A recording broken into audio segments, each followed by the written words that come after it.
नमस्कार। ओम नमो गुरु आदेश। ओम श्री मात्रे नमः। The spiritual catalyst में आपका स्वागत है। आज एक ऐसे विषय पर मैं चर्चा करने जा रहा हूँ जो विषय लागू तो सबको होता है, लेकिन इन पे ध्यान कोई नहीं देता। कुछ चीज़ें हमारे जीवन में दाद खाद और खुजली जैसी होती है। वो रोग ही है एक तरह का, लेकिन उनको खुजाने में हमको इतना आनंद आता है कि हम उसकी दवाई करके उसको मिटाने के बजाय हम उसको खुजाते रहते हैं और पीड़ा का आनंद लेते रहते हैं।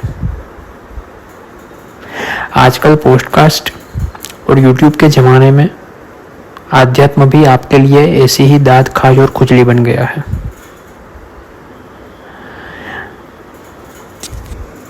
हर एक संप्रदाय की, हर एक व्यक्ति की, हर एक धर्म गुरु की, हर एक पंथ की अपनी एक दुकान है। सबका अपना एक कहना है। कोई कहेगा कि इतना इतना इतना कर लो, इतना जप तप होम हवन कर लो, इतना व्रत उपवास कर लो, आप शिवलोक में जाओगे, कैलाश में जाओगे। कोई कहता है कि ये एकादशी कर लो, ये कर लो, वो कर लो, आप वैकुंठ में जाओगे। कोई व्यक्ति कहता है कि आप ऐसा करो कि ये विद्या की साधना कर लो, ये साधना कर लो, वो साधना कर लो, आप भगवती के चरणों में स्थान पाओगे। कोई नॉन हिंदू होगा तो वो बोलेगा कि भाई पैगंबर की चरणों में आप वहाँ पे उसकी निश्रा में जाओगे, जन्नत में जाओगे, वहाँ पे 72 हूरें आपकी सेवा करेगी। हम जिसको अप्सराएं बोलते हैं वो उसको वो हूरे बोलते हैं। क्रिश्चियन होगा तो कहेगा कि ठीक है, ईश्वर के दरबार में आप जाओगे, वहाँ पे आपकी सेवा होगी, आपको अच्छा सा आसव यानी कि दारू पिलाया जाएगा। अब जितने भी आपको आश्वासन दिए जाते हैं, जितने भी आपको ये दिलासे दिए जाते हैं, अगर ठीक ठीक तरह से देखो तो ये सब हाइपोथिकेशन है और कुछ नहीं। मैं आपको बोलता हूँ कि अगर आप ये टिकट कटवा लो इतनी और ये फ्लाइट में बैठ जाओ, आप अमेरिका में जाओगे, आप अमेरिका पहुँच जाओगे और वहाँ पे बड़ी बड़ी इमारतें हैं, लोग यहाँ पे आपको वेलकम करने के लिए खड़े हैं, वहाँ पे एकदम बहुत ही उच्च स्तरीय जीवन धोरण है। अगर आप वहाँ पे जाओगे तो आपको अच्छा खाना, अच्छी हवा, अच्छा मकान, अच्छा रास्ता, अच्छी गाड़ियाँ सब मिलेगा। लेकिन ये मैं तब बोल सकता हूँ जब मैंने वो धरती पे कदम रख के जिंदगी जी है। यहाँ बैठे बैठे जिस चीज की मैंने अनुभूति नहीं की है, महज सिर्फ किताबी बातों पे भरोसा रख के, जिस चीज को मैंने मेरे जीवन में अनुभव ही नहीं किया, ऐसी बातों पे भरोसा रख के मैं आपको वो दिलासा नहीं दे सकता कि मैं आपको वहां पहुंचा दूंगा, जबकि वहां पे मैं खुद नहीं पहुंचा हूं। कथाकथित धर्मगुरुओं की, कथाकथित पंडितों की, विद्वानों की आज हालत यही है। सब लोग एक पर्टिकुलर तरह का जिसको बोलते हैं कि एक सिंबलाइजेशन लेके बैठे हैं।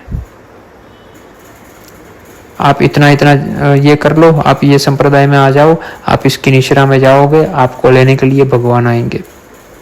आप इतना इतना ये जप तप होम हवन कर लो, आप ये सब कर लो, इनकी निश्रा में रहो, आपको लेने के लिए इंद्र आएंगे, आपको लेने के लिए कृष्ण आएंगे, आपको लेने के लिए भगवती आएगी। मूल तत्व को कोई नहीं समझा रहा, क्योंकि मूल तत्व इंसानों को समझना नहीं है। ऐसा नहीं है कि धर्मगुरुओं का दोष है, ऐसा नहीं है कि ये जो पंडित हैं उनका दोष है। वो मूल तत्व समझाने ही निकले थे अपने रास्ते में, लेकिन लोगों को मूल बात पचती ही नहीं है। अगर उनको ऐसा बोला जाए किसी व्यक्ति को कि तेरे संसार में तू जो ये चुभा हुआ है हर तरह से, तुझे अपनी वाइफ की तबीयत भी ठीक करनी है, तुम्हें बच्चों की फ्यूचर की भी चिंता है, तुम्हें माँ बाप की हेल्थ की भी चिंता है, तुम्हें तुम्हारे करियर की भी चिंता है, लेकिन ये चिंताएं, ये पीड़ाएं लेके तुम करोड़ों जन्म तुम्हारे गवा चुके और फिर भी तुम वहीं के वहीं हो, वही चीज करते रहे हो। सुअर होता है ना, सुअर जो मलमूत्र खाता पीता रहता है, वो सुअर के लिए वो स्वर्ग होता है मलमूत्र भी। वो हम देखते हैं बाहर से एज ए थर्ड पर्सन, तब हमको पता चलता है कि बेचारा कैसी दोजक की जिंदगी जी रहा है, बेचारा कैसी जहन्नम की जिंदगी जी रहा है, नरक की जिंदगी जी रहा है। क्योंकि हमें पता है कि वो मलमूत्र है, वो जो खा रहा है, वो जिसमें नहा रहा है, वो जिसको सूंघ रहा है, वो मलमूत्र है, वो कूड़ा कचरा है। सुअर के लिए वही दुनिया है। इसी तरह से हम सब लोग अगर ठीक तरह से अगर पहचाना जाए तो माया में लिप्त हुए सुअर ही है, माया में लिप्त हुए लोग ही हैं हम, जिसको ये कूड़ा कचरा, ये मलमूत्र, ये सब चीजें एकदम से अच्छी लगती हैं क्योंकि अब इसमें एडजस्टमेंट हो गया है, कंफर्ट जोन हो गया है, मजा आ रहा है। लेकिन अगर किसी दिन आपकी आंख खुली, लेकिन अगर किसी दिन आपका दिमाग ने सोचना शुरू किया, अगर किसी दिन आपका एक चेतन मन जो है वो जागृत हुआ और उसने आपको प्रश्न पूछा कि समझ लो कि आधे घंटे बाद तुम्हारी मृत्यु है, समझ लो कि आधे घंटे बाद तुम्हारा जीवन अंत होने वाला है, कौन लेने आएगा तुम्हें? किसको पुकार लगाओगे तुम? उस मूर्ति को जिसकी पूजा तुम सालों से करते आए, या फिर उस ईश्वर को जिसको तुमने कभी देखा ही नहीं? तुम्हारे ईश्वर का रूप है क्या? तुम्हारे कृष्ण, तुम्हारे राम, तुम्हारे शिव का रूप है क्या?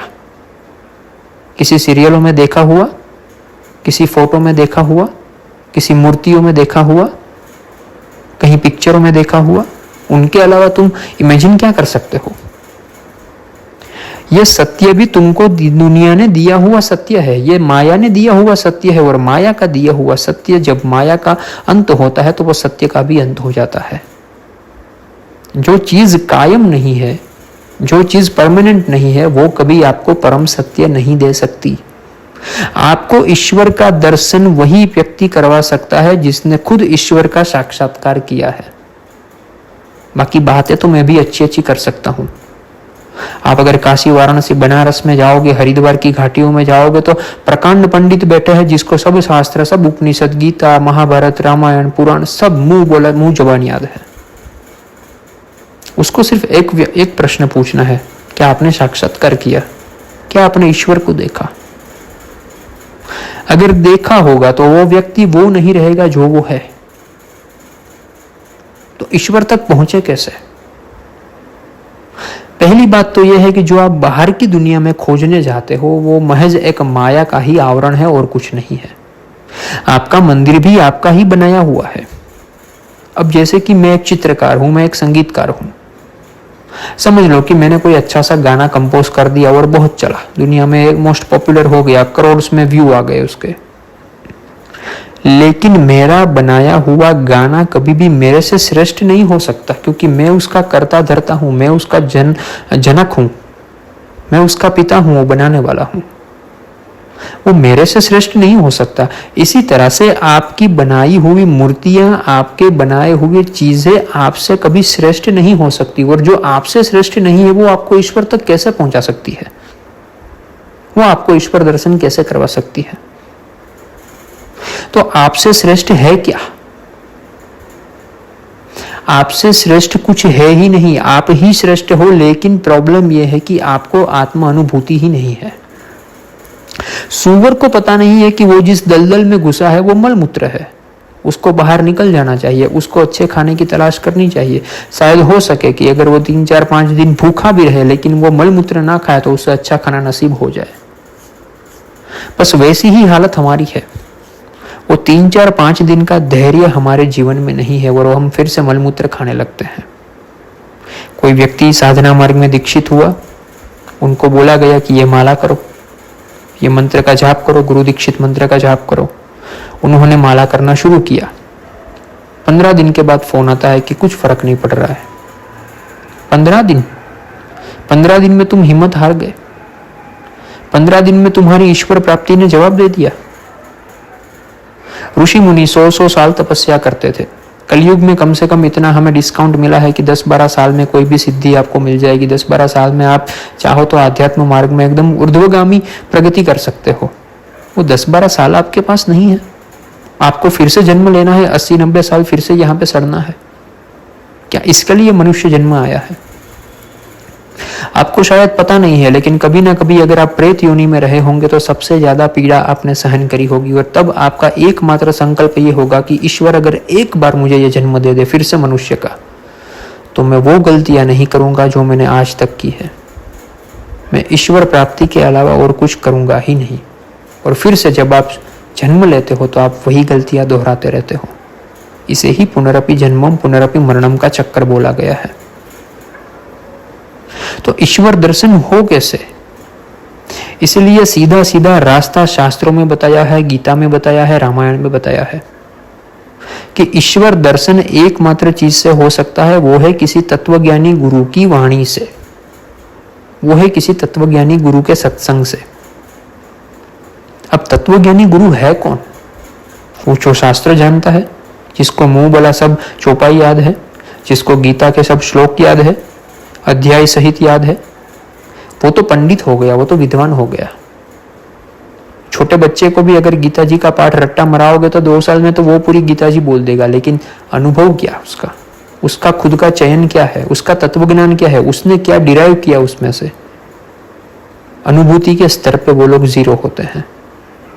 इसलिए अक्सर विद्वान लोगों को मैं देखता हूं कि वो सबसे ज्यादा दलील करते हैं, किसी के साथ दलीलबाजी में उतर जाते हैं, आर्ग्यूमेंट में उतर जाते हैं, क्योंकि उनको ये साबित करना होता है कि मैं वो जानता हूं जो दुनिया में कोई नहीं जानता।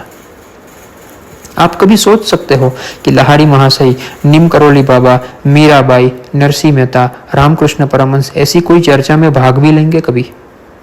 क्योंकि वो लोग पहुंचे हुए हैं, उसे वैलिडेशन की जरूरत ही नहीं है।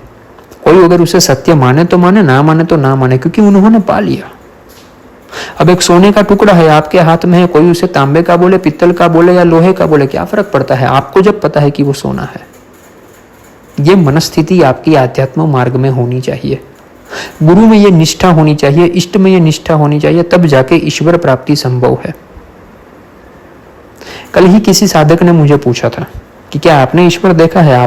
आप श्री विद्या साधना कराते हो, आपने मां ललिता का दर्शन किया है?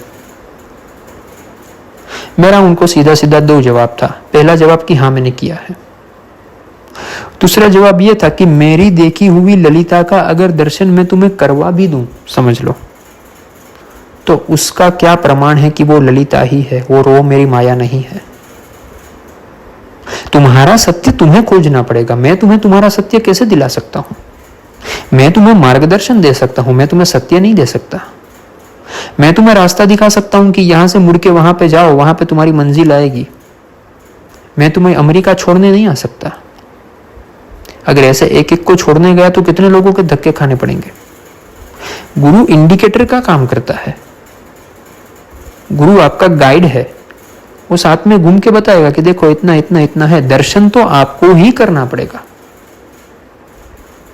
तो अगर मैं आपको बताऊं कि मैंने ईश्वर देखा है, चलो मैंने कृष्ण का दर्शन कर लिया है या मैंने शिव का दर्शन कर लिया है, तो आपने तो उसको देखा नहीं है ना मूल रूप में, आपने तो फोटो में ही देखा है। आप तो जब आंखें बंद करते हो तो आपके सबकॉन्शियस में तो वही चीज रिफ्लेक्ट होती है जो आपने दुनिया में खुली आंखों में देखी है। तो अगर सही में अगर शिव आपके सामने आ भी गए, सही में अगर कृष्ण आपके सामने आ भी गया, तो आप उसे कैसे पहचान पाओगे? इसीलिए ये इंद्रिय जनित आंखों से आप इसको दर्शन करने का ख्याल ही छोड़ दो।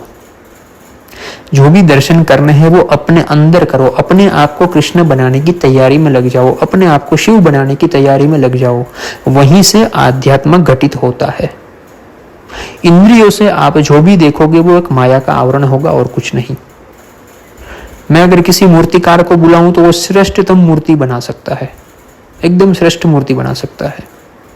अब होगा क्या? मैं उस मूर्ति का दर्शन करूंगा, मैं उसको देखूंगा, मैं उसको प्यार करूंगा, मैं उसकी पूजा करूंगा, फिर मैं मेडिटेशन में बैठूंगा, 10वें 15वें दिन मुझे वही मूर्ति दर्शन देगी। क्यों? मुझे लगता है मुझे देवी ने दर्शन दिए, मुझे आशीर्वाद दिए। लेकिन वो मेरे कॉन्शियस माइंड से मैंने जो मेरे सबकॉन्शियस माइंड में डाला था वही चीज उभर के बाहर आ रही है और कुछ नहीं है।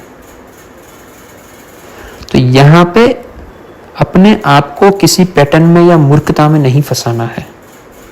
जागृति में रहो और ऐसी जागृति में रहो कि ईश्वर अगर तुम है तो तुम सशरीर मेरे सामने प्रकट होंगे या फिर मेरे अंदर प्रकट होगा।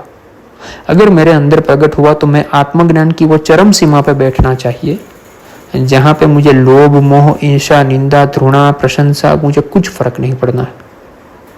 मुझे फर्क नहीं पड़ता है कि ये दुनिया मुझ मेरे बारे में क्या सोच रही है। मुझे ये भी फर्क नहीं पड़ता है कि लोग इस बारे में क्या अपनी राय रखते हैं। मैं सिर्फ और सिर्फ इष्ट के दर्शन करना चाहता हूं और कुछ नहीं। तब मीरा का भाव घटित होता है, तब नरसिंह मेहता का भाव घटित होता है, तब रामकृष्ण परमहंस का भाव घटित होता है। वो लोगों को दुनिया में रहने के लिए दुनियावी क्रिया जानबूझ के करनी पड़ती थी, और हमें आध्यात्म में जाने के लिए आध्यात्मिक क्रिया जानबूझ के करनी पड़ती है। यह सबसे बड़ा फर्क है। इसलिए साधना मार्ग में जब श्री विद्या में लोग आते हैं तो तीसरे चौथे दिन, अभी तो उसने कुछ शुरू किया ही नहीं है, आपका 5000, 6000, 10,000 जन्मों का कूड़ा कचरा है, और आप चाहते हो कि 3 दिन में यह पूरा गटर साफ हो जाए, 4 दिन की साधना में पूरा गटर साफ हो जाए। अभी उसने कुछ किया ही नहीं और उसे इष्ट के दर्शन होना शुरू हो जाता है, या उसे ऐसी इच्छा रहती है कि भगवती मुझे दर्शन देनी चाहिए। वो कैसे संभव है?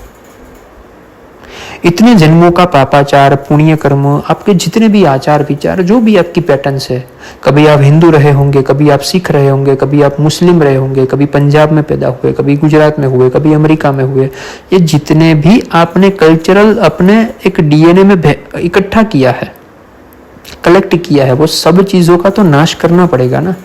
आपकी सब मान्यताओं का खंडन करना पड़ेगा। ये जो दुनिया है आपके आजू बाजू की घटी हुई, जिसमें आपका बेटा है, आपकी माँ है, आपके पड़ोसी है, जो आपके साथ संबंध बना के रखे हैं, वो एक माया का आवरण ही है। वो साबित तो करना पड़ेगा ना योगिनियों को, तब जाके मूल ज्ञान आपके अंदर उतरेगा।